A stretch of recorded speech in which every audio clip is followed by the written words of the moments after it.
एक ज़माने में पहाड़ों और दरियाओं के दरमियान वाकई एक सल्तनत में इलीरा नामी एक शहजादी रहती थी।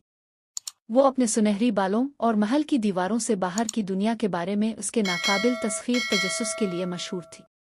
जब इसके दिन शाही फराइज से भरे हुए थे, इसकी रातें चांदी की रोशनी में नहाए हुए पुरस्रार जंगल के वशुद ख्वाबों से भरी हुई थीं। उन ख्वाबों में जंगल ने इसे पुकारा। दरख्त इसका नाम सरगोशी कर रहे थे, उनकी शाखें इस तरह हल रही थीं जैसे किसी खुफिया रक़्स में हो।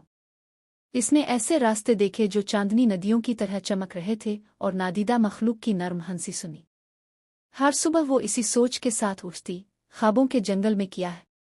एक शाम इलीरा अपने ख्वाबों की कशिश को मजीद नज़रअंदाज नहीं कर सकती थी।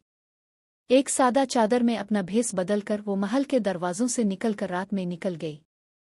इसके चलते चलते हुआ ठंडी होती गई और ऊपर के सितारे इसके कदमों की रहनुमाई करते दिखाई दे रहे थे।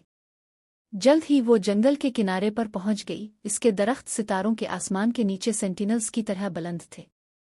अंदर दाखिल होते ही दुनिया बदल गई। जंगल हल्के से चमक रहा था जैसे अंदर से रोशन हो। नर्म नीले फूल रास्ते में खुलते थे, उनकी पंखुड़ियां इसके गुजरते ही खुलती थीं।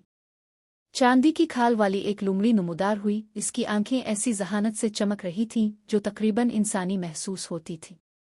खुश आमदीद शहजादी इलीरा अलुमड़ी ने कहा, इसकी आवाज़ हमवार और सुरीली थी। हम तुम्हारा इंतज़ार कर रहे हैं। तुम मुझे कैसे जानते हो? इसने पूछा। इसकी आवाज़ हैरत और खौफ की आमेजिश से कांप रही थी। ख्वाबों का जंगल उन सब को जानता है जो इसका ख्वाब देखते हैं, लुमड़ी ने जवाब दिया। इसने आपके दिल को देखा है, आपके तजस्सुस को देखा है और आपकी बहादुरी को जाना है। लुमड़ी इसे जंगल की गहराई में ले गई, जहां हवा गर्म हो गई और दरख्त अलग होकर ग्लेड को जाहिर करने लगे। इसके मरकज में एक क्रिस्टल साफ तालाब खड़ा था, बल्कि एक मुख्तलिफ दुनिया की अक्कासी कर रही हो। तालाब के चारों तरफ हर किस्म की जानदार थीं। हिरन जिनके सींग सोने की तरह चमक रहे थे, अलिफालुफ जिनके प्रों का सितारा की तरह था।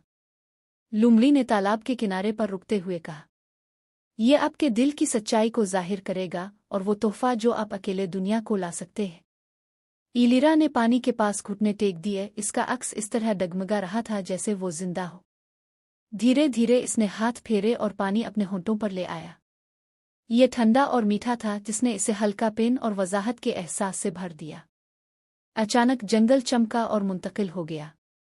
यादों ने इसके दिमाग को सैलाब में डाल दिया, न सिर्फ इसकी बल्कि अनगिनत जिंदगियों की आवाज़ें जो मोहब्बत, नुकसान और उम्मीद की बातें करती है। इसने अपने लोगों की जिदोजहद, उनके ख्वाबों और उनके खौफ को देखा। वो इस लम्हे अपने मकसद को समझ गई थी। वो सिर्फ एक हुक्मरान नहीं थी, बल्कि एक रहनुमा, अपनी बादशाही के ख्वाबों और उमंगों की मुहाफिज थी। इसने आंखें खोलीं तो लुमड़ी मुस्करा रही थी। इसने कहा, ख्वाबों का जंगल उन लोगों को बेदार करने के लिए मौजूद है जो इसे तलाश करने की हिम्मत रखते हैं। जाओ शहजादी, और अपने लोगों को वो रोशनी लाओ जो तुम्हें यहाँ मिली है।